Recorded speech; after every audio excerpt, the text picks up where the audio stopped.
നാട്ടിലുള്ള പെണ്ണിനെ നോക്കിയിട്ട് ഡയലോഗ് അടിക്കേണ്ടതല്ല. കണ്ണേ കറലേ ഹായ് ഹൂയിന്ന്.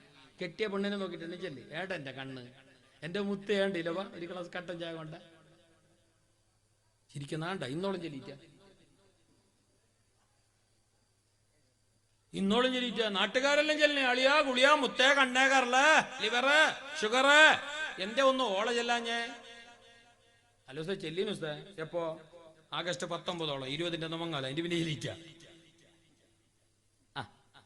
ആ ഹലാലാവാത്ത സമയത്ത്, ഹറാമായ സമയമില്ലേ,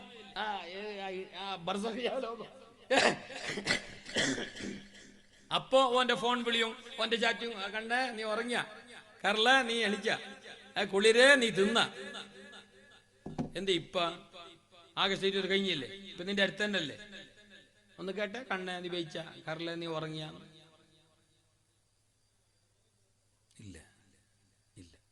ഇത് എല്ലാ ഭർത്താക്കന്മാർക്കും പരാതി. ഭാര്യമാരേത് ഭാര്യ നേരില്ല, ഭാര്യ നേരില്ല, ഭാര്യ നേരില്ല. ഭാര്യ നേരാവും, നിങ്ങളും കുറച്ച് നേരെ വേണം. നമ്മളെ ഇടപെടൽ പോലെയാണ് അവളെ സമീപനവും. പിന്നെ തീരെ നേരില്ലേ, അത് നീ കെട്ടുമെന്നെ ആലോചിക്കണം. അതിന് അല്ലു സാർ, നീ കാശി മുന്നേ മാത്രം നോക്കിയതിന് മഞ്ഞ കുറച്ച് ദീന് നോക്കണം. അതിന് അത് നോക്കണോ, അതിനാ മുൻഗണന. നീ സുബ്രഹ്മണ്യത്ത് പോത്തിനെ കച്ചവടാക്കും പോലെ, അല്ലെങ്കിൽ ബള്ളാരിന്ന് പഴയ സെക്കൻഡ് ഹാൻഡ് ജീപ്പിനെ കൊണ്ടുവരും പോലെ ഇങ്ങനെ വില പറഞ്ഞിട്ട് കൊണ്ടല്ല നീ. അത് പോരാ, ദീന് നോക്ക്, ദീന് നോക്ക്. തുൻകഹുൽ മർആ ലിഅർബഇൻ ലിമാലിഹാ വലിജമാലിഹാ വലിഹസബിഹാ വലിദീനിഹാ ഫൾഫർ ബിദാത്തിദ്ദീൻ ശഫീഉനാ റസൂലുള്ളാഹ്. ഹബീബായ നബി തങ്ങൾ പറയുകയാണ്, 4 കാര്യങ്ങള് മുന്നിൽ കണ്ടിട്ട്, 4 കാര്യം മാനദണ്ഡമാക്കിയിട്ട്, 4 കാര്യങ്ങൾ ലക്ഷ്യം വെച്ചിട്ട് പെണ്ണ് കെട്ടുന്ന ഒരു ഏർപ്പാട് നാട്ടുറോഡ് മാമൂല് പണ്ടേയുണ്ട്. അതാണ് ഇതിന്റെ അർത്ഥം. തുൻകഹുൽ മർആ, പെണ്ണ് കെട്ടപ്പെടുന്ന ഒരു സമ്പ്രദായം ലോകത്തുണ്ട്. ലിഅർബഇൻ, 4 കാര്യത്തിന്, 4 കാര്യം മാത്രം ലക്ഷ്യം വെച്ച്, അതല്ലെങ്കിൽ 4 കാര്യം മുന്നിൽ കണ്ടിട്ട്, 4 കാര്യം മാനദണ്ഡമാക്കിയിട്ട് പെണ്ണ് കെട്ടുന്ന ഒരു ഏർപ്പാട് ലോകത്തുണ്ട്. ഏതാണ് ആ 4 കാര്യം? ലിമാലിഹാ, പെണ്ണിന്റെ സ്വത്ത് നോക്കിയിട്ട് പെണ്ണ് കെട്ടാൻ വേണ്ടി ഇറങ്ങുന്നവരുണ്ട്. വലിജമാലിഹാ, പെണ്ണിന്റെ ഗ്ലാമർ, ചന്തം, സ്റ്റൈല് അത് നോക്കിയിട്ട് പെണ്ണ് കെട്ടുന്ന ഏർപ്പാടുണ്ട്. വലിഹസബിഹാ, പെണ്ണിന്റെ തറവാട് കുലമഹിമ നോക്കിയിട്ട് ഇന്നാളെ മോള്, ഇന്ന മെമ്പറിന്റെ പുള്ളി, ഇന്ന ഇല്ലത്തെ അംഗമാ എന്നിങ്ങനെ കുലമഹിമ നോക്കിയിട്ട് പെണ്ണ് കെട്ടുന്ന ഏർപ്പാടുണ്ട്. ഒലിദീനിഹാ, അതേ സംസ്കാരം നോക്കിയിട്ട് പെണ്ണ് കെട്ടുന്ന ഏർപ്പാടുമുണ്ട്. പൈസ നോക്കിയിട്ട് കെട്ടുന്ന ഏർപ്പാടുണ്ട്, ചന്തം നോക്കിയിട്ട് കെട്ടുന്നവരുണ്ട്, കുടുംബം നോക്കിയിട്ട് കെട്ടുന്നവരുണ്ട്, സംസ്കാരം നോക്കിയിട്ട് ദീന് നോക്കിയിട്ട് കെട്ടുന്നവരുമുണ്ട്. ഈ 4 കാര്യം മാനദണ്ഡമാക്കി അടിസ്ഥാനമാക്കി പെണ്ണ് കെട്ടുന്ന ഏർപ്പാട് ലോകത്ത് പണ്ടേയുണ്ട്, ഇന്നുമുണ്ട്. എന്നിട്ട് നബി തങ്ങൾ പറയുകയാ, ഫൾഫർ ബിദാത്തിദ്ദീൻ, നീ സംസ്കാരമുള്ള പെണ്ണിനെ കെട്ടിയിട്ട് രക്ഷപ്പെട്ടോ, ദീനുള്ള പെണ്ണിനെ നോക്കിയിട്ട് കെട്ടിക്കോ. നല്ല അതവും ചിട്ടയും നല്ല അച്ചടക്കവും നല്ല ദീനീബോധവുമുള്ള പെണ്ണിനെ കെട്ടിയിട്ട് നീ രക്ഷപ്പെട്ടോ.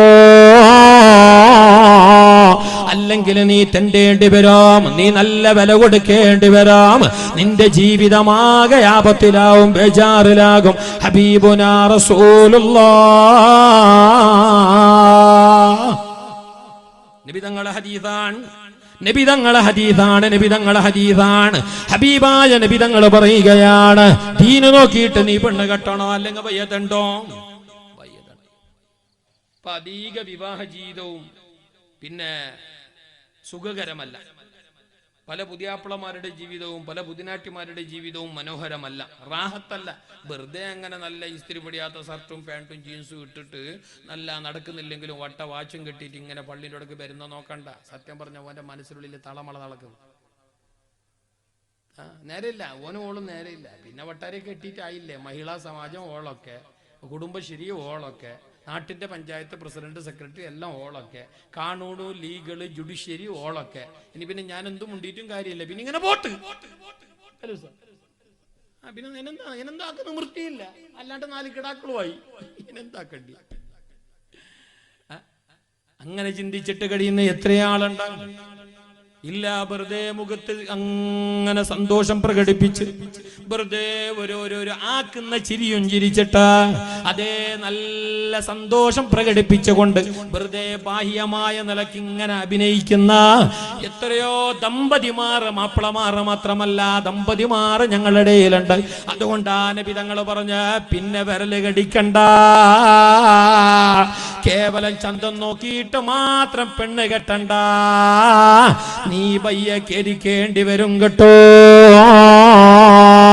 നിനക്ക് നാണക്കേടുണ്ടാകുന്ന അവസ്ഥ നിന്റെ ഭാര്യയിൽ നിന്നുണ്ടാകും. പെണ്ണ് കെട്ടുമ്പോ ചന്തം നോക്കണ്ട എന്നല്ല പറഞ്ഞ, ചന്തം നോക്കണം, പക്ഷെ ചന്തം മാത്രം നോക്കരുത്. മനസ്സിലാണെങ്കിൽ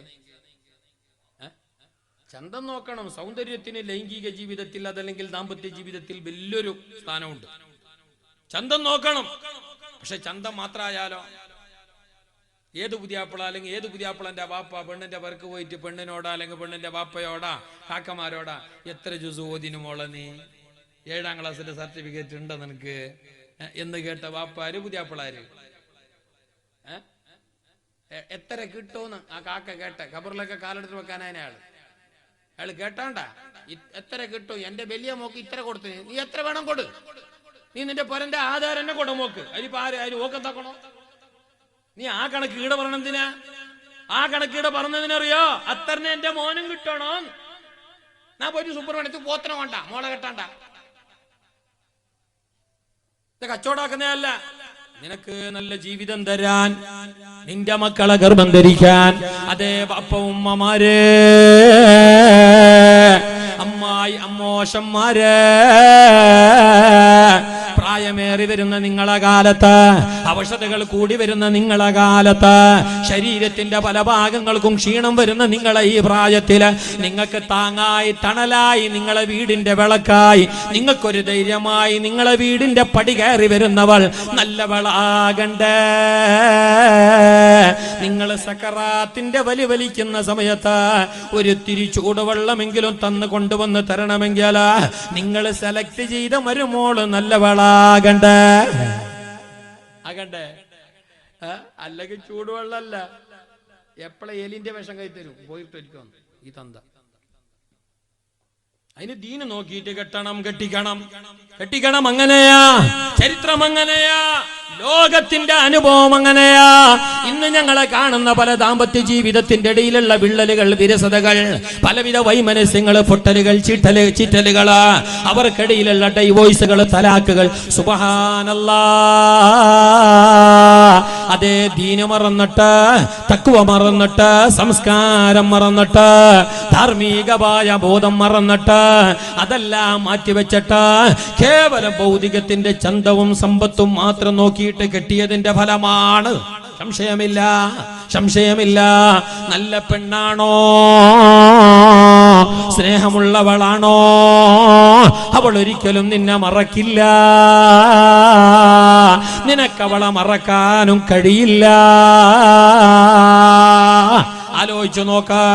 ഇന്ന് സത്യം പറഞ്ഞ പെണ്ണ് കെട്ടുമ്പോ നല്ലോണം ആലോചിക്കണോ. ഇന്നത്തെ പെണ്ണ് കിടാക്കളെ ബാക്ക്ഗ്രൗണ്ട് ശരിയില്ല. എല്ലാവരും അങ്ങനെയാണെന്നല്ല പറഞ്ഞത്. കാടടച്ച് ഞാൻ വെടിവെക്കുന്നില്ല. 90% അല്ലെങ്കിൽ ഒരു 70%, 70% പെണ്ണുങ്ങളെ കെട്ടുമ്പോഴും നല്ലോണം ജാഗ്രത വേണം. 99% ചെക്കന്മാരെ കെട്ടുമ്പോഴും ജാഗ്രത വേണം. നിങ്ങൾ കാണണ്ട നല്ല സൂപ്പർ താടിയും തലലാപ്പ് മിന്നുന്ന തൊപ്പിയും വെച്ചിട്ട് കാണുമ്പോ ഇതാരിപ്പ ജിബിരിലിന്റെ മോനാന്ന് അങ്ങനെ വിചാരിക്കണ്ട. വീടുണ്ടാവും ചിലപ്പോ കുപ്പി ഇടയിൽ തിരിക്കി.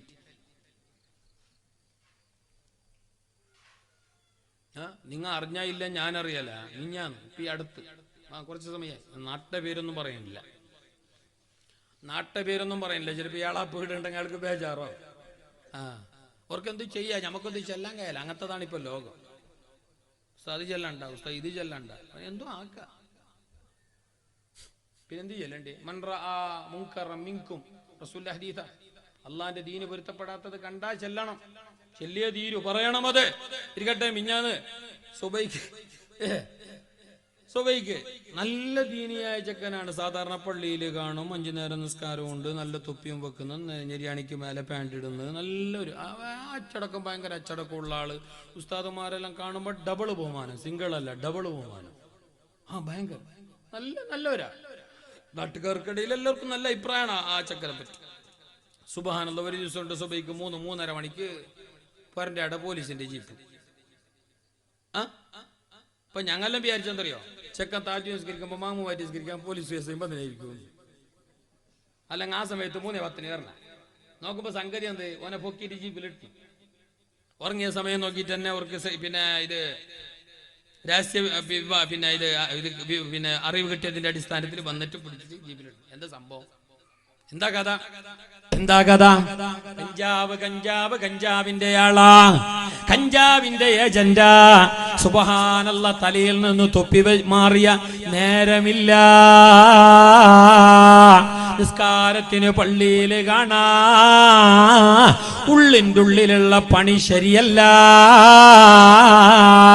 അതുകൊണ്ട് ബാപ്പമാരെ, ഉമ്മമാരെ, പുതിയ ആപ്പിള കിട്ടണമെന്ന് ചിന്തിക്കുന്ന പെണ്ണുമക്കള്, ഇന്നത്തെ ചെറുപ്പക്കാരെ കെട്ടുമ്പോ 2 വട്ടമല്ല 3 വട്ടം ആലോചിക്കണം. പെണ്ണിനെ കെട്ടുമ്പോഴും അങ്ങനെ അധികം ഓവറായ ചന്തം വേണമെന്ന് ചിന്തിക്കണ്ട. കണക്കിലേറെ കുളത്തിന്റെ തണ്ണി തെളിഞ്ഞാൽ, കണക്കിലേറെ തണ്ണി തെളിഞ്ഞ് കണ്ടാൽ നാട്ടുകാരെല്ലാരും പോയിട്ട് തുള്ളും കുളിക്കാൻ. അല്ല സാർ, അപ്പൊ കണക്കിലേറെ തണ്ണി തെളിഞ്ഞിരണ്ട, ഒരു ലിമിറ്റ് വെച്ചിട്ട് തെളിഞ്ഞങ്ങ് മതി. ഇത് ഈ മമ്മിങ്ങൾ കിതാബിൽ പറഞ്ഞാണല്ലോ, എന്റെ ഡയലോഗ് അടിച്ചാലേ. മാത്രമല്ല, നീ കെട്ടുന്നതിന് മുമ്പേ അതിന് പല ലിങ്കും ഉണ്ടാകാം. കാരണം അന്നേ അതിന് അമിത സൗന്ദര്യമല്ലേ, ഭയങ്കരമായ ചേലല്ലേ, നിന്നെ പോലെ പലരും ആഗ്രഹിച്ചതല്ലേ, നിന്നെ പോലെയുള്ളവരെ പലരും അവിടെ നമ്പർ കൊടുത്തിട്ടുണ്ടാവാലോ. ഉണ്ടാവാ. മിഞ്ഞാന്ന് സുബ്ഹാനല്ലാഹ് ഒരാടത്ത് ഞാൻ സ്ഥലത്തിന്റെ പേര് അതും പറയുന്നില്ല, ഭയങ്കര ഉറൂസ്, വയൽ കഴിഞ്ഞിട്ട് പോകുമ്പോ ഒരു സ്ഥലത്ത് ഭയങ്കര ആളും കോരലും കൂടിച്ച് കാണുന്നു. ഭയങ്കര ഉറൂസിന്റെ ഒരു സ്ഥലത്ത് വലിയ വയലിന്റെ വയലെല്ലാം കഴിഞ്ഞിട്ടല്ല അതിന് ഞങ്ങൾ പോകുന്ന സമയം തന്നെ ഇവിടെ വയലെല്ലാം തീർന്നിട്ട് എത്രയോ സമയം കഴിഞ്ഞിട്ടാണ് ഞാൻ പോകുന്നത്. അതിലെ പാസ്സാകുന്നത് നോക്കുമ്പോൾ 2 സൈഡിലും ആള്. അപ്പൊ അങ്ങനെ കാറ് നിർത്തിയിട്ട് ചോദിച്ചു, എന്ത് ഇവിടെ കഥ, എന്ത് എപ്പോഴേ വയൽ തീർന്നില്ല, മണി 2 മണിയോടെ അടുത്തായി, 12 മണിക്ക് തന്നെ വയൽ തീർന്നിട്ടുണ്ടാവല്ലോ, എന്തിങ്ങനെ ആളിടെ കൂടി റോഡ് സൈഡിലെല്ലാം. അത് ഉസ്താദെ, ചെക്കനെ ഏതോ ഒരു പെണ്ണ് നമ്പർ കൊടുത്താലാ, ഉറൂസിന്റെ നമ്പർ കൊടുക്കാൻ ഇടക്ക് വരണേ. ഇത് നല്ല ബുർക്കം ഇട്ടിട്ട് ഈ നാരിത്തു സലാത്തിന്റെ കടലാസും കയ്യിൽ പിടിച്ചിട്ട് വന്നനല്ല. ഇത് ഈ നമ്പർ എടുത്തോണ്ടേ വന്നിന്. ഇത് ഉമ്മ വിചാരിച്ച നാരിത്തു സലാത്തിന്റെ കടലാസ് പിടിച്ചോണ്ട് പോകുന്ന ദർഗന്റെ തന്നെ ഓതാനായിട്ടിരിക്കണോ. ഭയങ്കര കുലുമല്ല പീസ്. നല്ല ജാഗ്രത വേണം. എന്തേ നടക്കുന്നില്ല നിങ്ങളെ അഭിപ്രായം? ഈട നടക്കില്ല. അല്ലാഹു കാക്കട്ടെ, നാടിന്റെ ഇസ്സത്ത് അല്ലാഹു കാക്കട്ടെ. സുബ്ഹാനല്ലാഹ്, ഞാൻ പറഞ്ഞു വന്നത് നല്ലവളായ പെണ്ണ് കേൾക്കണം, മതബോധമുള്ള പെണ്ണ് കേൾക്കണം. ഇനി ഭർത്താവിന്റെ പദത്തിലേക്ക്, ഭർത്യപദത്തിലേക്ക്, ദാമ്പത്യ ജീവിതത്തിലേക്ക് നിന്റെ ഭർത്താവായിട്ട് ആര് കടന്നു വന്നാലും അയാളോട് നീ നല്ല നിലക്ക് വർത്തിക്കണം, നല്ല പിരിശപ്പാടോടെ കഴിയണം. ഒരുപാട് ഹക്കടപാടുകൾ നിനക്ക് അയാളോടുണ്ട്, ഭർത്താവിനോടുണ്ട്. ഭർത്താവിന്റെ മനസ്സ് വേദനിപ്പിക്കരുത്. ഹബീബ് റസൂലുള്ളാഹി സ്വല്ലല്ലാഹു അലൈഹി വസല്ലം തങ്ങളുടെ അടുക്കൽ ഒരു പെണ്ണ് വന്നിട്ട് നബിയോട് ചോദിക്കുകയാണ്, പൊന്നാര നബിയേ, എന്റെ എളാപ്പാന്റെ മോനെ എനിക്കതാ കല്യാണം ആലോചിക്കുന്നു.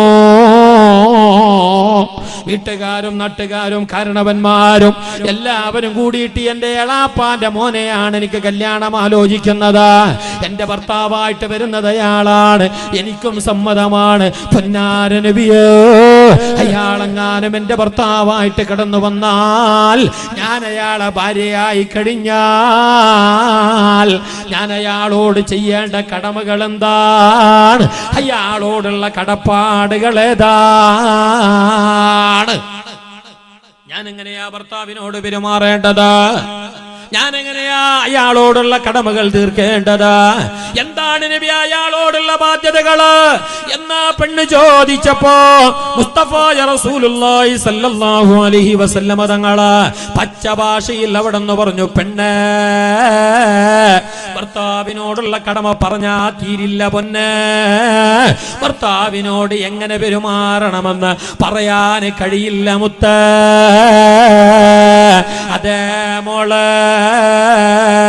നിന്റെ ഭർത്താവായിട്ട് വരുന്ന മനുഷ്യനില്ലേ, അയാളെ മൂക്കിൽ നിന്ന് ഒലിക്കുന്ന ചീഞ്ചലമില്ല, മൂക്കിൽ നിന്ന് ഒലിക്കുന്ന മൂക്കട്ടയില്ല, അത് അതാ നിന്റെ പിരിശം കൊണ്ട് നിന്റെ നാവ് കൊണ്ടാണ് തുടച്ചെടുക്കുന്നതെങ്കിൽ പോലും. മനസ്സിലായിട്ടേ നിങ്ങക്ക്? മൂക്കട്ട എടുക്കേണ്ടിയാണ്. മൂക്കെന്ന് വരുന്നതിന്റെ പേരെന്ത്? മൂക്കട്ട തന്നെയല്ലേ, നെയ്യ് നല്ലാലോ. ഇങ്ങനത്തെ ഒന്നും മുണ്ടില്ല. അവർക്ക് എന്റെ അയാൾ തിരിയുന്നില്ല സാർ. ആ, മൂക്കെന്ന് വരുന്നത് അതിനൊക്കെ അവർ കയ്യില് അല്ലെങ്കിൽ ടവലെന്തെങ്കിലും പിടിച്ചിട്ട് ഇങ്ങനെ എടുക്കണമല്ലോ. നല്ലതൊന്നും അല്ലാലോ, അത് അത്ര വലിയ സുഖമുള്ളതൊന്നും അല്ല അല്ലെ?